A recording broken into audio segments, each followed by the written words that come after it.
Chapter 39. By the middle of January, I had a beard, and the winter had settled into bright cold days and hard cold nights. We could walk on the roads again. The snow was packed hard and smooth by the hay sleds and wood sledges, and the logs that were hauled down the mountain. The snow lay over all the country, down almost to Montreux. The mountains on the other side of the lake were all white, and the plain of the Rhone valley was covered. We took long walks on the other side of the mountain to the Ban de la Yance. Catherine wore hobnailed boots and a cape, and carried a stick with a sharp steel point. She did not look big with a cape, and we would not walk too fast, but stopped and sat on logs by the roadside to rest when she was tired. There was an inn in the trees at the Ban de la Yance, where the woodcutters stopped to drink, and we sat inside warm by the stove and drank hot red wine with spices and lemon in it. They called it glue wine, and it was a good thing to warm you and to celebrate with. The inn was dark and smoky inside, and afterward, when you went out, the cold air came sharply into your lungs and numbed the edge of your nose as you inhaled. We looked back at the inn with light coming from the windows and the woodcutters' horses stamping and jerking their heads outside to keep warm. There was frost on the hairs of their muzzles, and their breathing made plumes of frost in the air. Going up the road toward home, the road was smooth and slippery for a while, and the ice orange from the horses, until the wood-hauling track turned off. Then the road was clean-packed snow, and led through the woods, and twice coming home in the evening we saw foxes. It was a fine country, and every time that we went out it was fun. "You have a splendid beard now," Catherine said. "It looks just like the woodcutters." "Did you see the man with the tiny gold earrings?" "He's a chamois hunter," I said. "They wear them because they say it makes them hear better." "Really? I don't believe it. I think they wear them to show they are chamois hunters. Are there chamois near here?" "Yes, beyond the Dent de Jamon." It was fun seeing the fox. When he sleeps he wraps his tail around him to keep warm. Must be a lovely feeling. I always wanted to have a tail like that. Wouldn't it be fun if we had brushes like a fox? It might be very difficult dressing. We'd have clothes made, or live in a country where it wouldn't make any difference. We live in a country where nothing makes any difference. Isn't it grand how we never see anyone? You don't want to see people, do you, darling? No. Should we sit here just a moment? I'm a little bit tired. We sat close together on the logs. Ahead the road went down through the forest. She won't come between us, will she, the little brat? No, we won't let her. How are we for money? We have plenty. They honored the last sight draft. Won't your family try and get a hold of you now they know you're in Switzerland? Probably. I'll write them something. Haven't you written them? No, only the sight draft. Thank God I'm not your family. I'll send them a cable. Don't you care anything about them? I did, but we quarreled so much it wore itself out. I think I'd like them. I'd probably like them very much. Let's not talk about them, or I'll start to worry about them. After a while I said, "Let's go on if you're rested." "I'm rested." We went on down the road. It was dark now, and the snow squeaked under our boots. The night was dry and cold and very clear. "I love your beard," Catherine said. "It's a great success. It looks so stiff and fierce, and it's very soft and a great pleasure." "Do you like it better than without?" "I think so. You know, darling, I'm not going to cut my hair now until after young Catherine's born. I look too big and matronly now. But after she's born and I'm thin again, I'm going to cut it, and then I'll be a fine, new, and different girl for you. We'll go together and get it cut. Or I'll go alone and come and surprise you." I did not say anything. "You won't say I can't, will you?" "No, I think it would be exciting." "Well, you're so sweet. Maybe I'd look lovely, darling, be so thin and exciting to you, and you'll fall in love with me all over again." "Elle," I said, "I love you enough now." "What do you want to do, ruin me?" "Yes, I want to ruin you." "Good," I said, "that's what I want too." Chapter 40. We had a fine life. We lived through the months of January and February, and the winter was very fine, and we were very happy. There had been short thaws when the wind blew warm and the snow softened and the air felt like spring, but always the clear, hard cold had come again, and the winter had returned. In March came the first break in the winter. In the night it started raining. It rained on all morning and turned the snow to slush and made the mountainside dismal. There were clouds over the lake and over the valley. It was raining high up in the mountain. Catherine wore heavy overshoes, and I wore Mr. Guttengen's rubber boots, and we walked to the station under an umbrella, through the slush and the running water that was washing the ice of the roads bare, to stop at the pub before lunch for a vermouth. Outside we could hear the rain. "Do you think we ought to move into town?" "What do you think?" Catherine asked. "If the winter is over and the rain keeps up, it won't be fun up here. How long is it before young Catherine?" "About a month, perhaps a little more." "We might go down and stay in Montreux." "Why don't we go to Lausanne? That's where the hospital is." "All right, but I thought maybe that was too big a town." "We can be as much alone in a bigger town, and Lausanne might be nice." "When should we go?" "I don't care, whenever you want, darling. I don't want to leave here if you don't want to. Let's see how the weather turns out." It rained for 3 days. The snow was all gone now on the mountainside below the station. The road was a torrent of muddy snow water. It was too wet and slushy to go out. On the morning of the 3rd day of rain we decided to go down into town. "That is all right, Mr. Henry," Göttingen said. "You do not have to give me any notice. I did not think you would want to stay now the bad weather has come." "We have to be near the hospital anyway, on account of Madame," I said. "I understand," he said. "Will you come back some time and stay with the little one?" "Yes, if you would have room. In the spring, when it is nice, you could come and enjoy it.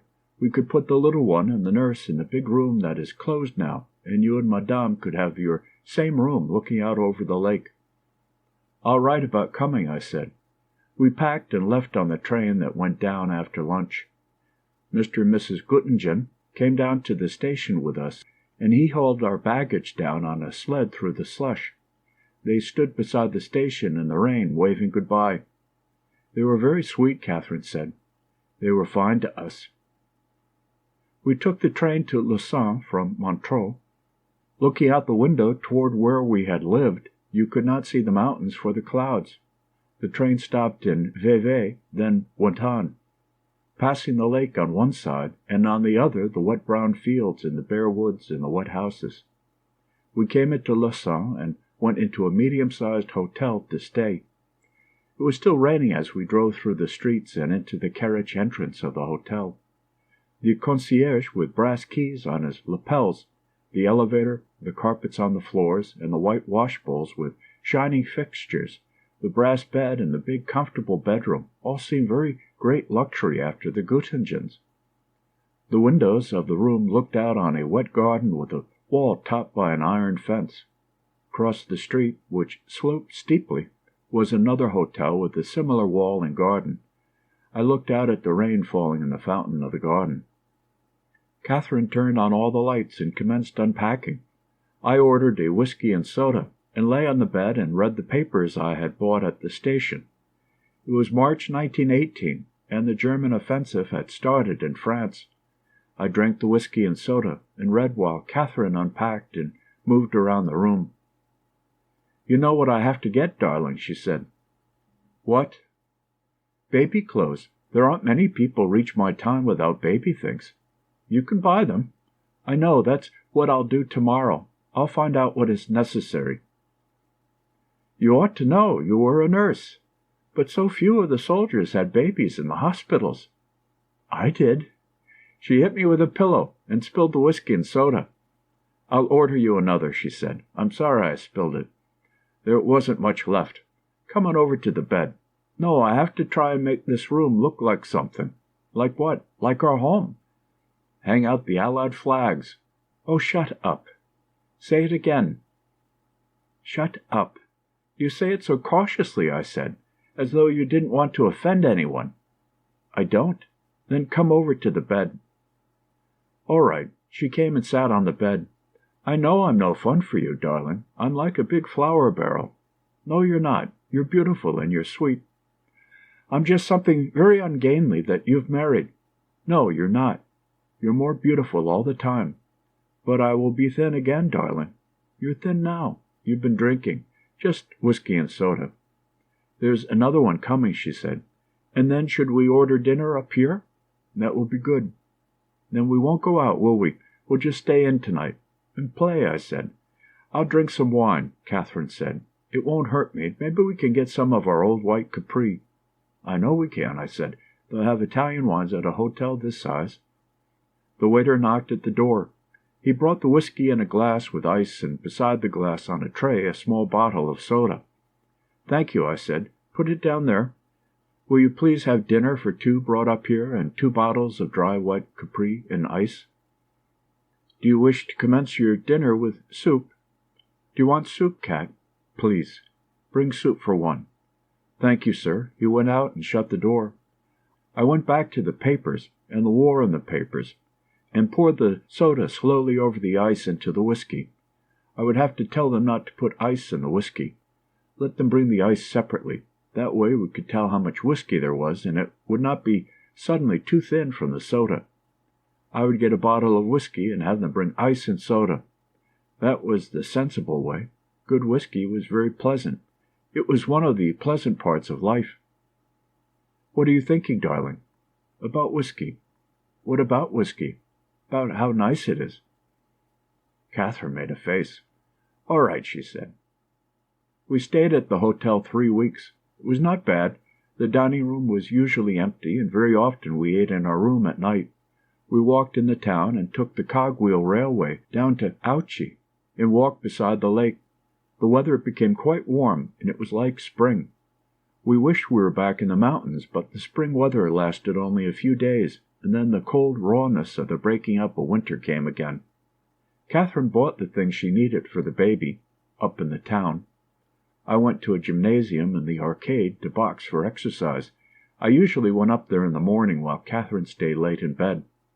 On the days of fall spring it was very nice, after boxing and taking a shower, to walk along the street smelling the spring in the air, and stop at a cafe to sit and watch the people and read the paper and drink a vermouth, then go down to the hotel and have lunch with Catherine.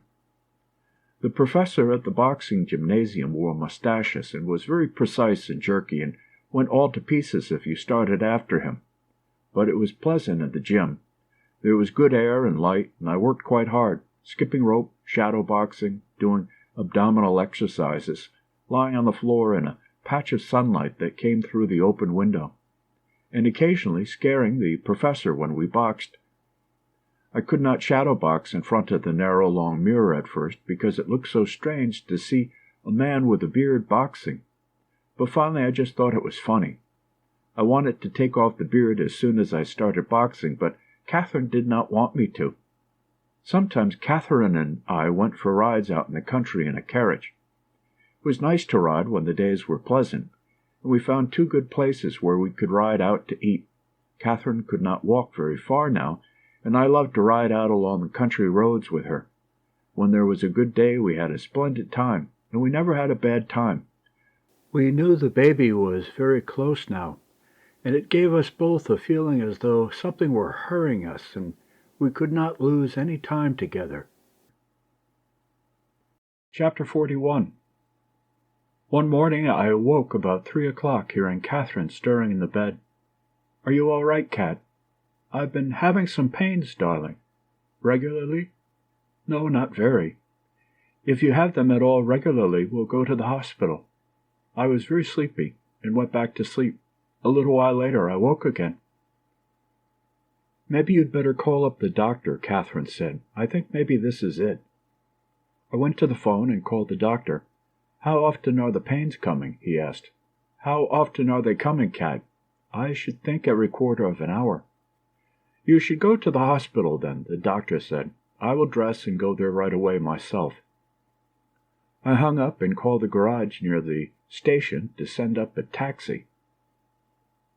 No one answered the phone for a long time. Then I finally got a man who promised to send up a taxi at once. Catherine was dressing. Her bag was all packed with the things she would need at the hospital, and the baby things. Outside in the hall I rang for the elevator. There was no answer. I went downstairs. There was no one downstairs except the night watchman. I brought the elevator up myself, put Catherine's bag in it. She stepped in and we went down. The night watchman opened the door for us, and we sat outside on the stone slabs beside the stairs down to the driveway and waited for the taxi. The night was clear and the stars were out. Catherine was very excited. "I'm so glad it started," she said. "Now, in a little while, it will be all over. You're a good, brave girl." "I'm not afraid. I wish the taxi would come, though." We heard it coming up the street and saw its headlights. It turned into the driveway, and I helped Catherine in, and the driver put the bag up in the front. "Drive to the hospital," I said. We went out of the driveway and started up the hill. At the hospital, we went in and I carried the bag. There was a woman at the desk who wrote down Catherine's name, age, address, relatives, and religion in a book. She said she had no religion, and the woman drew a line in the space after that word. She gave her name as Catherine Henry. "I will take you up to your room," she said. We went up in an elevator. The woman stopped it, and we stepped out and followed her down a hall. Catherine held tight to my arm. "This is the room," the woman said. "Will you please undress and get into bed? Here is a nightgown for you to wear." "I have a nightgown," Catherine said. "It is better for you to wear this nightgown," the woman said. I went outside and sat on a chair in the hallway. "You can come in now," the woman said from the doorway. Catherine was lying in the narrow bed, wearing a plain square-cut nightgown that looked as though it were made of rough sheeting. She smiled at me. "I'm having fine pains now," she said. The woman was holding her wrist and timing the pains with a watch. "That was a big one," Catherine said. "I saw it on her face." "Where is the doctor?" I asked the woman. "He's lying down sleeping. He will be here when he is needed." "I must do something for Madame now," the nurse said. "Would you please step out again?" I went out into the hall. It was a bare space with 2 windows and closed doors all down the corridor. It smelled of hospital. I sat on the chair and looked at the floor and prayed for Catherine. "You can come in," the nurse said. I went in. "Hello, darling," Catherine said. "How is it?" "They're coming quite often now." Her face drew up. Then she smiled. "That was a real one. Do you want to put your hand on my back again, nurse?" "If it helps you," the nurse said. "You go away, darling," Catherine said. "Go out and get something to eat. I may do this for a long time, the nurse says." "The first labor is usually protracted," the nurse said. "Please go out and get something to eat." Catherine said, "I'm fine, really." "I'll stay a while," I said. The pains came quite regularly, then slackened off. Catherine was very excited. When the pains were bad, she called them good ones. When they started to fall off, she was disappointed and ashamed.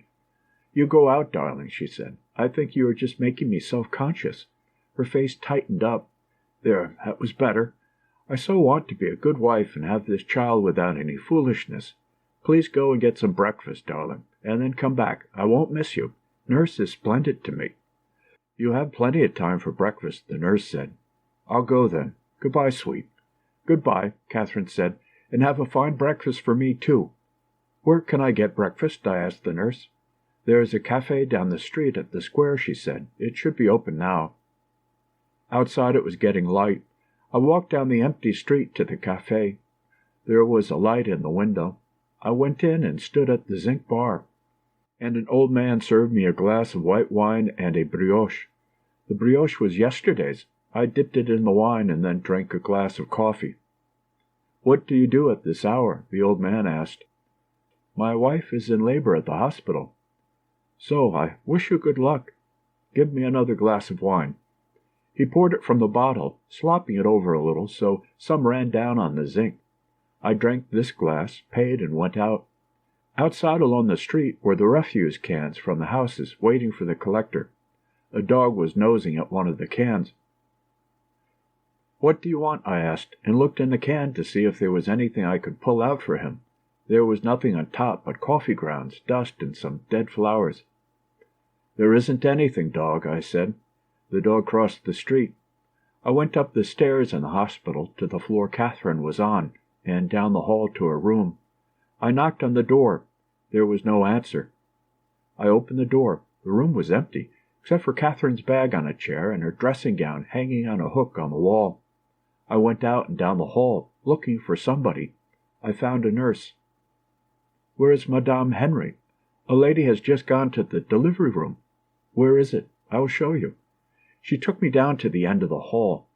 The door of the room was partly open. I could see Catherine lying on a table, covered by a sheet.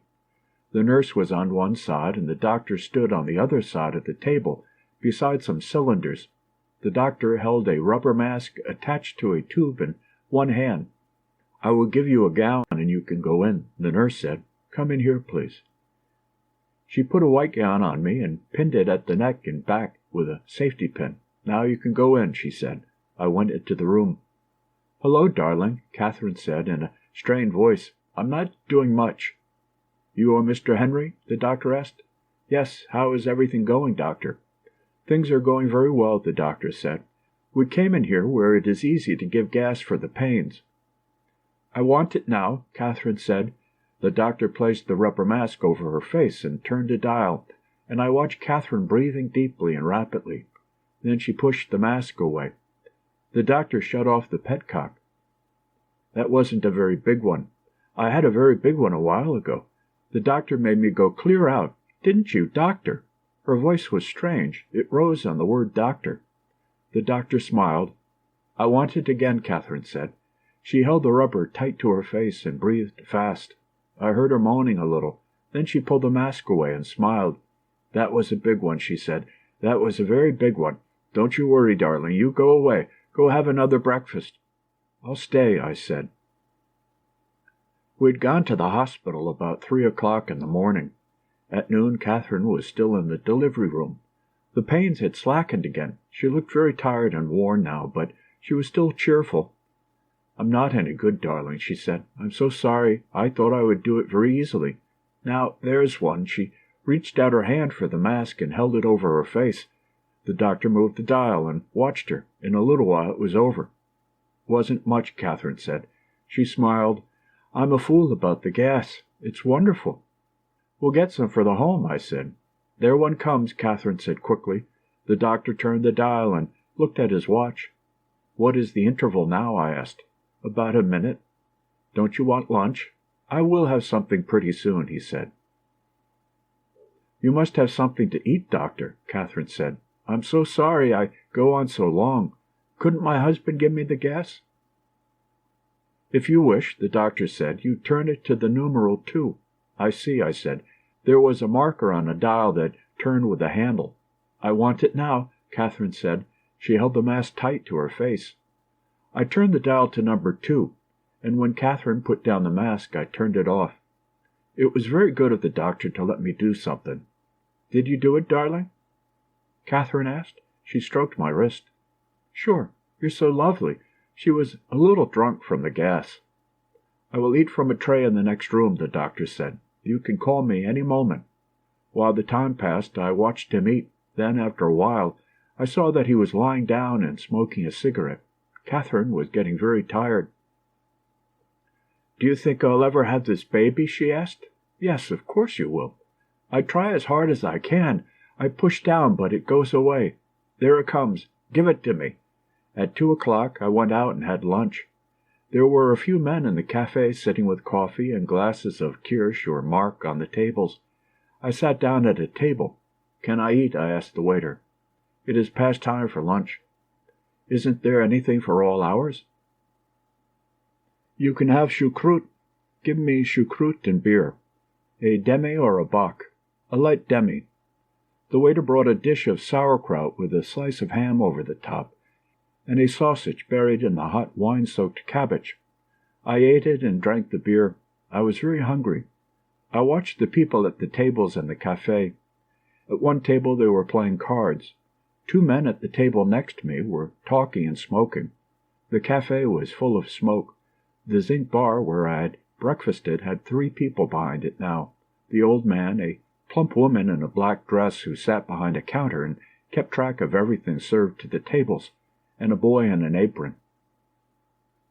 I wondered how many children the woman had and what it had been like. When I was through with the choucroute, I went back to the hospital. The street was all clean now. There were no refuse cans out. The day was cloudy, but the sun was trying to come through. I rode upstairs in the elevator. stepped out and went down the hall to Catherine's room, where I had left my white gown. I put it on and pinned it in back at the neck. I looked in the glass and saw myself looking like a fake doctor with a beard. I went down the hall to the delivery room. The door was closed and I knocked. No one answered, so I turned the handle and went in. The doctor sat by Catherine.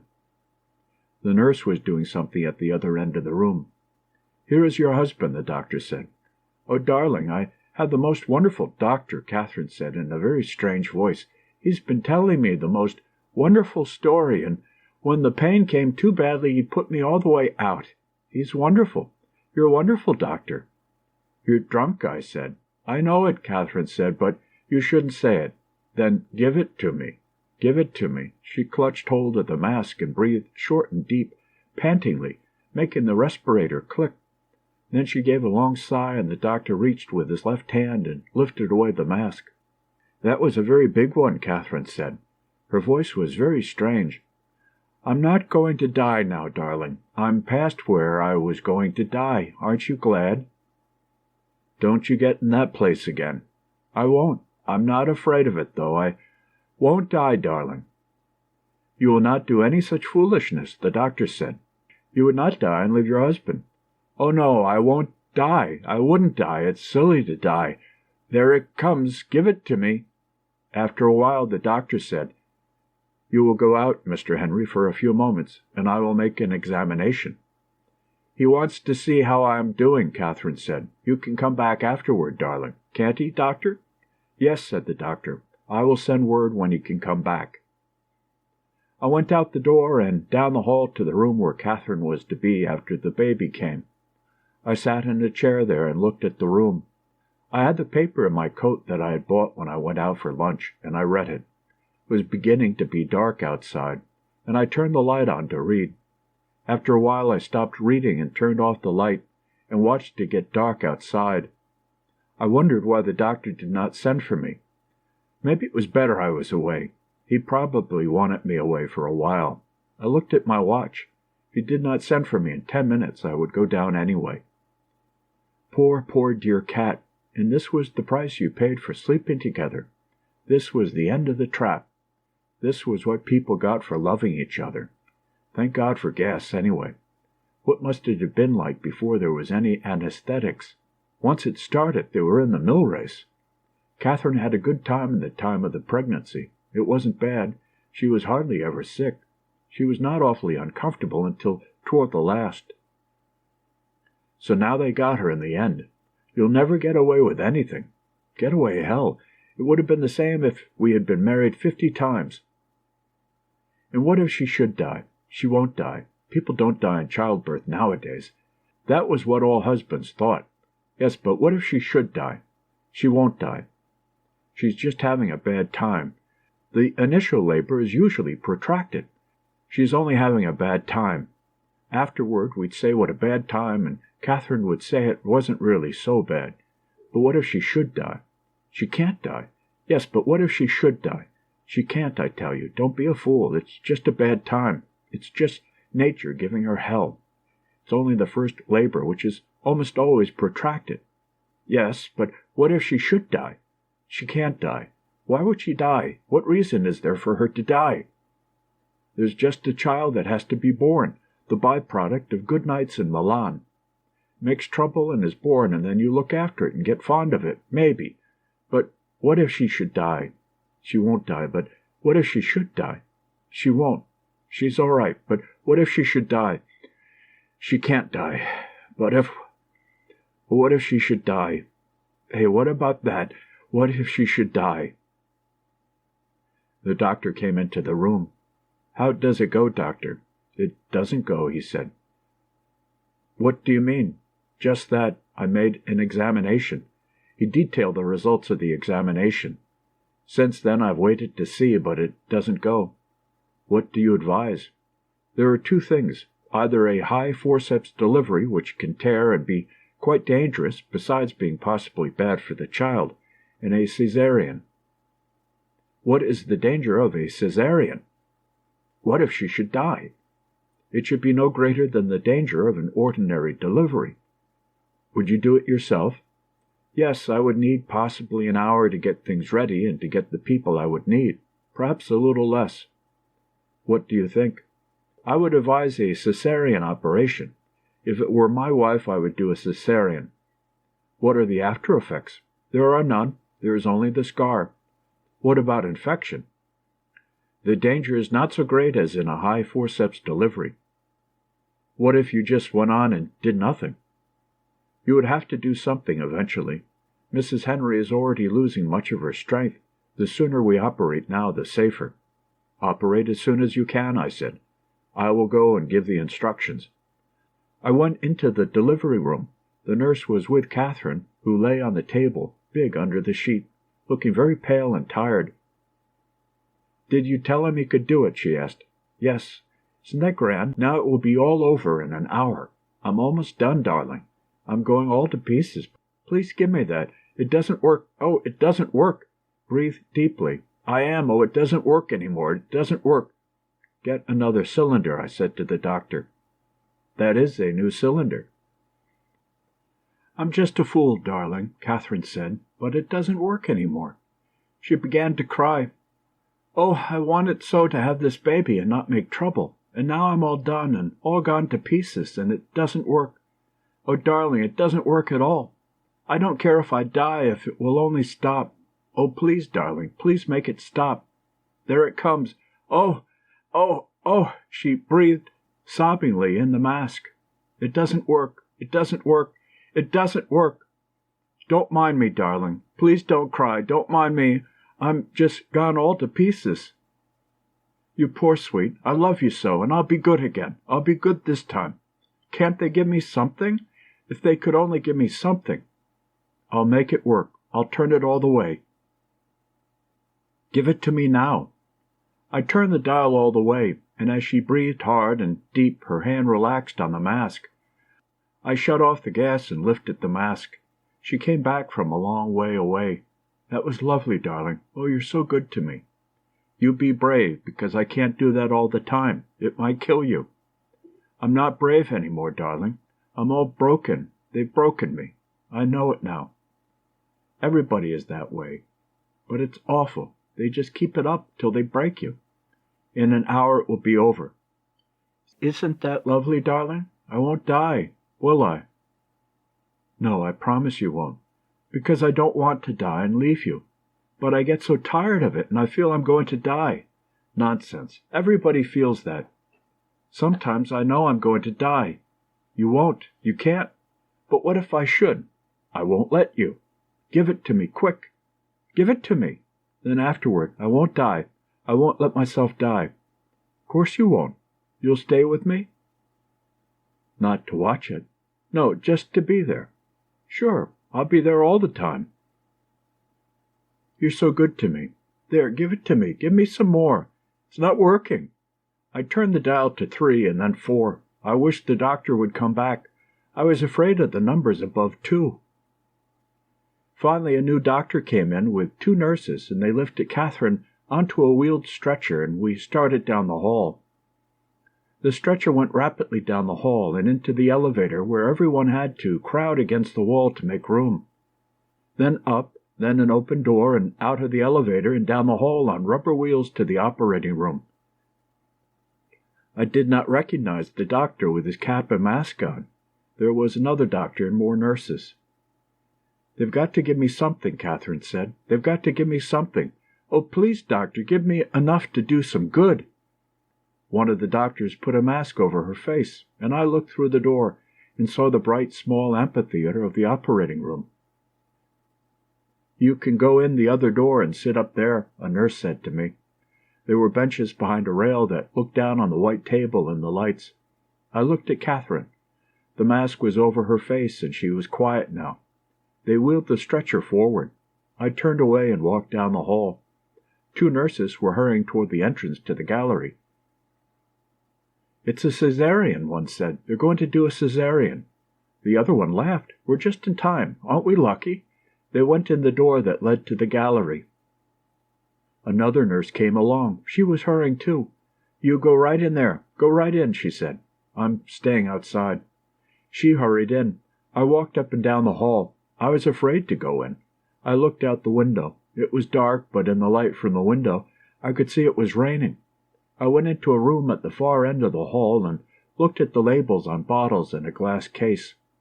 Then I came out and stood in the empty hall and watched the door of the operating room. A doctor came out, followed by a nurse. He held something in his 2 hands that looked like a freshly skinned rabbit, and hurried across the corridor with it and in through another door. I went down to the door he had gone into and found them in the room doing things to a newborn child.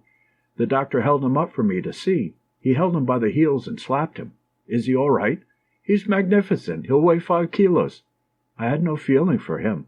He did not seem to have anything to do with me. I felt no feeling of fatherhood. "Aren't you proud of your son?" the nurse asked.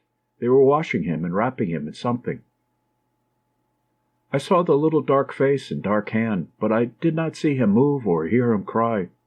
The doctor was doing something to him again. He looked upset. "No," I said. "He nearly killed his mother." "It isn't the little darling's fault. Didn't you want a boy?" "No," I said. The doctor was busy with him. He held him up by the feet and slapped him. I did not wait to see it. I went out into the hall. I could go in now and see. I went in the door and a little way down the gallery. The nurses who were sitting at the rail motioned for me to come down where they were. I shook my head. I could see enough where I was. I thought Catherine was dead. She looked dead. Her face was gray, the part of it that I could see. Down below, under the light, the doctor was sewing up the great long forceps-spread, thick-edged wound. Another doctor in a mask gave the anesthetic. 2 nurses in masks handed things. It looked like a drawing of the Inquisition. I knew as I watched I could have watched it all. But I was glad I hadn't. I do not think I could have watched them cut, but I watched the wound closed into a high-welted ridge with quick, skillful-looking stitches like a cobbler's, and was glad. When the wound was closed, I went out into the hall and walked up and down again. After a while, the doctor came out. "How is she?" "She is all right. Did you watch?" "He looked tired." "I saw you sew up. The incision looked very long." "You thought so?" "Yes. Will that scar flatten out?" "Oh, yes." After a while they brought out the wheeled stretcher and took it very rapidly down the hallway to the elevator. I went along beside it. Catherine was moaning. Downstairs they put her in the bed in her room. I sat in a chair at the foot of the bed. There was a nurse in the room. I got up and stood by the bed. It was dark in the room. Catherine put out her hand. "Hello, darling," she said. Her voice was very weak and tired. "Hello, you sweet." "What sort of baby was it?" "Shh, don't talk," the nurse said. "A boy. He's long and wide and dark." "Is he all right?" "Yes," I said. "He's fine."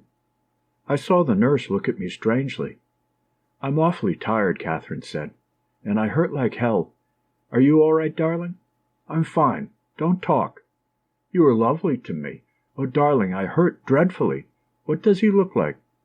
"He looks like a skinned rabbit with a puckered-up old man's face." "You must go out," the nurse said. "Madame Henry must not talk." "I'll be outside," I said. "Go and get something to eat." "No, I'll be outside." I kissed Catherine. She was very gray and weak and tired. "May I speak to you?" I said to the nurse.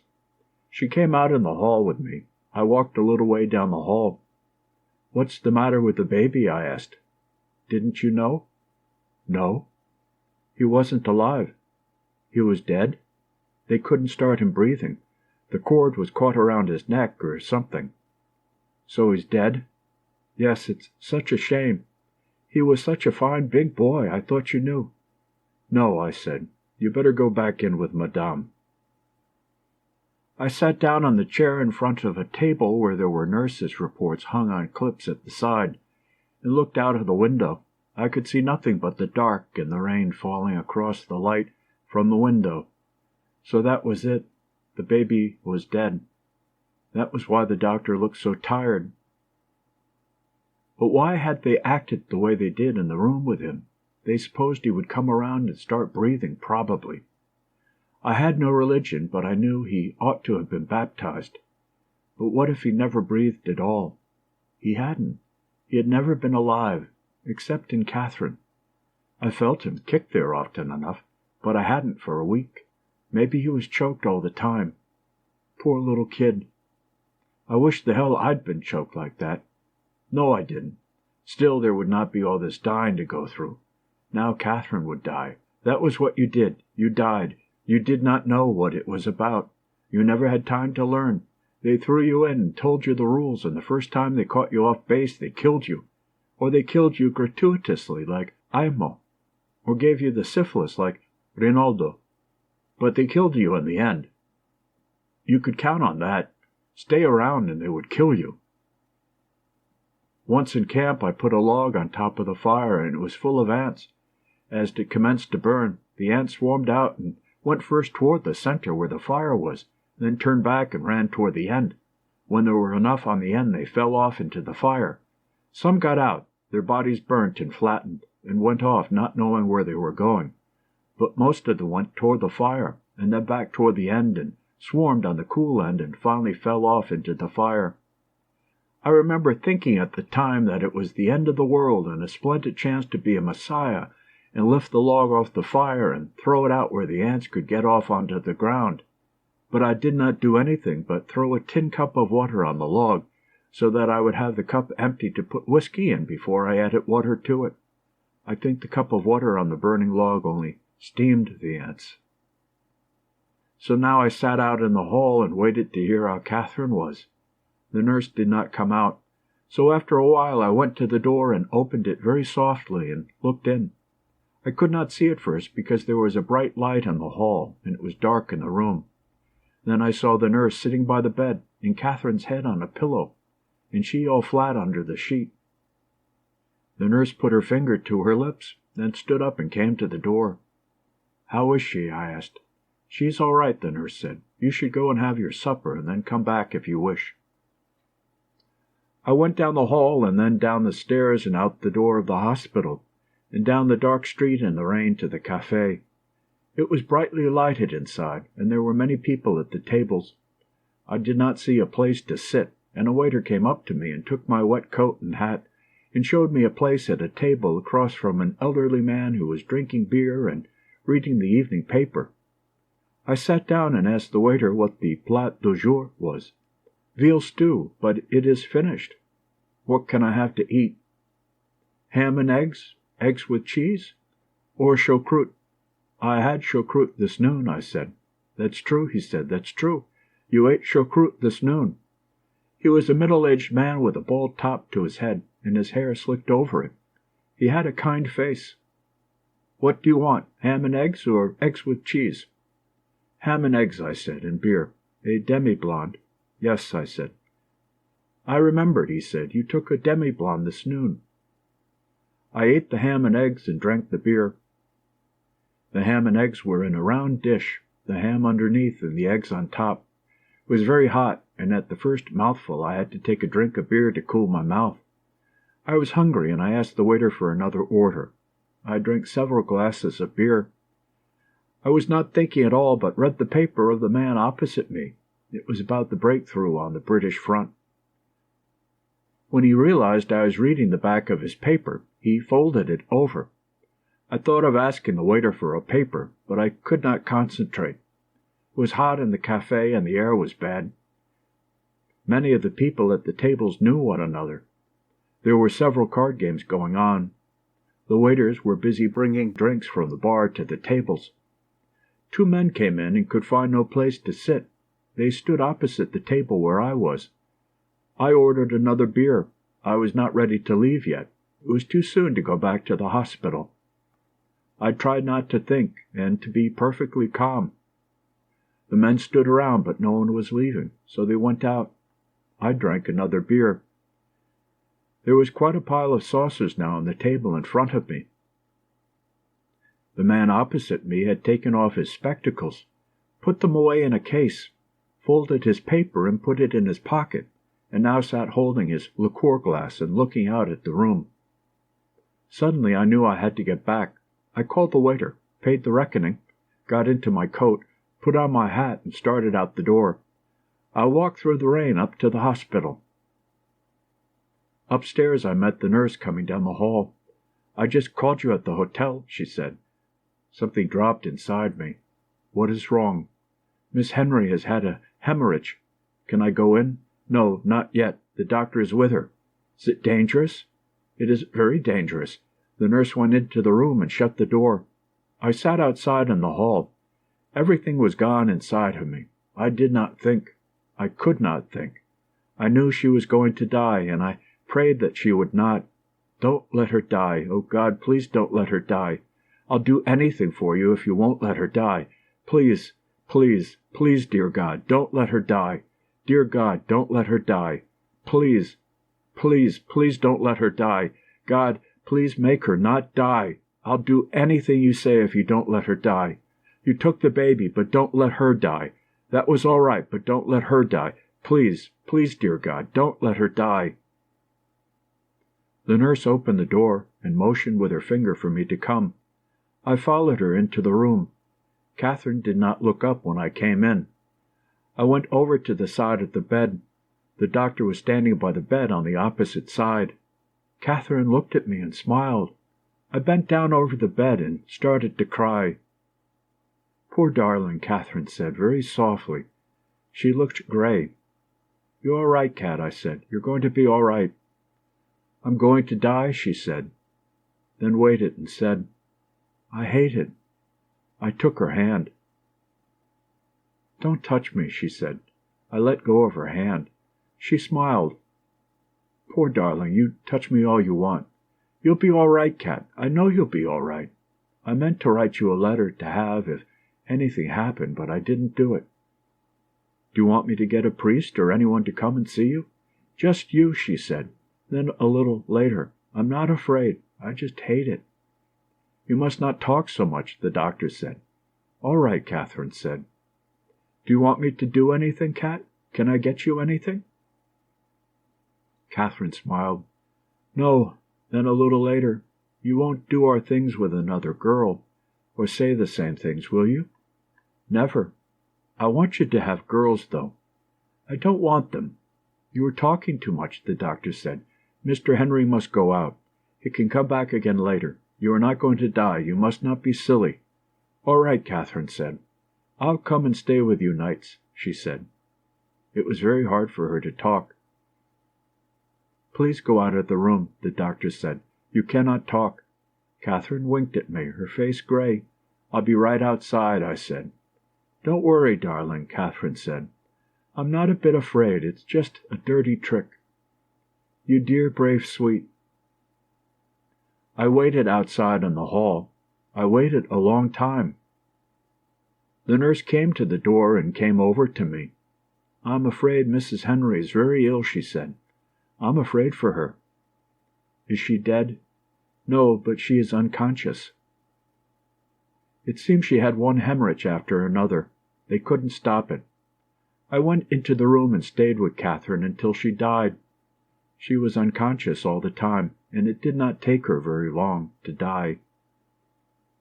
Outside the room, in the hall, I spoke to the doctor. "Is there anything I can do tonight?" "No, there is nothing to do." "Can I take you to your hotel?" "No, thank you. I'm going to stay here a while." "I know there is nothing to say. I cannot tell you." "No," I said, "there's nothing to say." "Good night," he said. "I cannot take you to your hotel?" "No, thank you." "It was the only thing to do," he said. "The operation proved—" "I do not want to talk about it," I said. "I would like to take you to your hotel." "No, thank you." He went down the hall. I went to the door of the room. "You can't come in now," one of the nurses said. "Yes, I can," I said. "You can't come in yet." "You get out," I said. "The other one, too." But after I got them out and shut the door and turned off the light, it wasn't any good. It was like saying goodbye to a statue. After a while I went out and left the hospital and walked back to the hotel in the rain.